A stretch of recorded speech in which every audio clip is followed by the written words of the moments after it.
চিন্তিতই নয় এবং যারা প্রার্থীরা তারা আজকে সকাল থেকেই এই প্রচার প্রচারণায় যুক্ত হয়েছেন।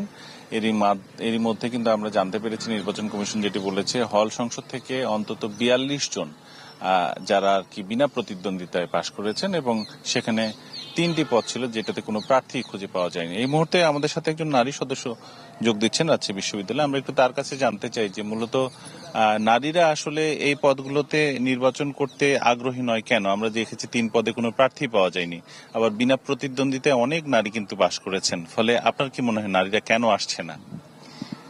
বিষয়টা খুবই দুঃখজনক যে দীর্ঘ ৩৫ বছর পরে রাষ্ট্র নির্বাচন অনুষ্ঠিত হতে যাচ্ছে, এখানে নারী প্রার্থীদের কাছ থেকে আমরা সেরকম সাড়া পাচ্ছি না।